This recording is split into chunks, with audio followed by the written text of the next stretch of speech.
আজ আমি ডান ও গুঁড়ো দুধ দিয়ে একটু পায়েস রান্না করব। অনেক দিন আমি রান্না করি না, ভালোও লাগে না খেতে, ছেলেটা থাকে না, মনটা খারাপ লাগে কিছু ভালো কিছু রান্না করতে গেলে। গুঁড়ো দুধ কিছুক্ষণ আমি ভালো একটু জ্বালায় নেব, নালে একটা গন্ধ থাকে।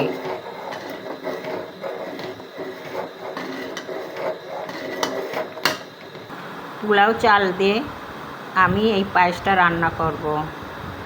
ভালোভাবে চালটা ধুয়ে কিছুক্ষণ ভিজিয়ে রেখেছিলাম, পরে পানি ফেলে দিয়ে চালটা শুকায় নিয়েছি। এবার একটু হালকা পিষে নেব। এবার আমি চাল বেলুন দিয়ে হালকাভাবে একটু গুঁড়ো করে নিলাম।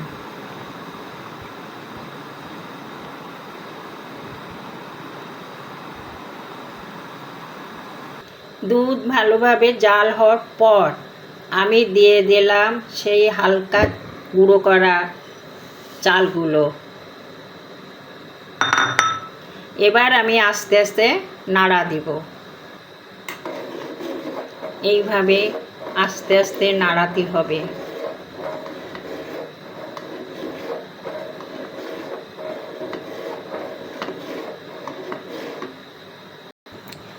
আমি কিন্তু দুধের পায়েসের মধ্যে এখনও চিনি দিইনি, কারণ চিনি দিলে সিদ্ধ হতো না চালগুলো, খেতেও ভাল লাগতো না। যখন চালটা সিদ্ধ হয়ে যাবে তখন আমি চিনি দেব।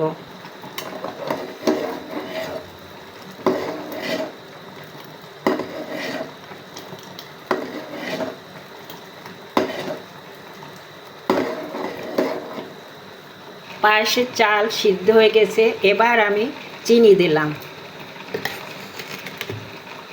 পরিমাণ মতন। আমি যদি একসাথে চিনি, চাল, দুধ দিতাম তাহলে এই পায়েস রান্না করতে আমার অনেক সময় লাগতো। চিনি দেওয়ার পর দুধটা একটু পাতলা হয়ে গেছে, তাই একটু ঘন করতে হবে।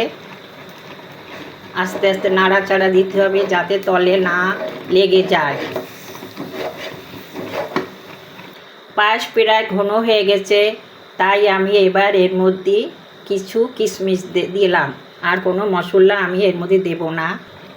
এবার পায়েস ঘন হয়ে গেছে, এখন আমি নামিয়ে ফেলবো। দেখেন কি সুন্দর রান্না হয়ে গেল অল্প সময়ের মধ্যে।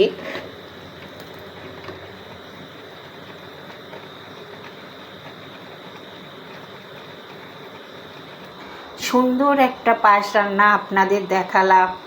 আপনারা এইভাবে রান্না করে খাবেন, দেখবেন অল্প সময়ের মধ্যে আপনার রান্নাটা হয়ে যাবে, ভালোও লাগবে।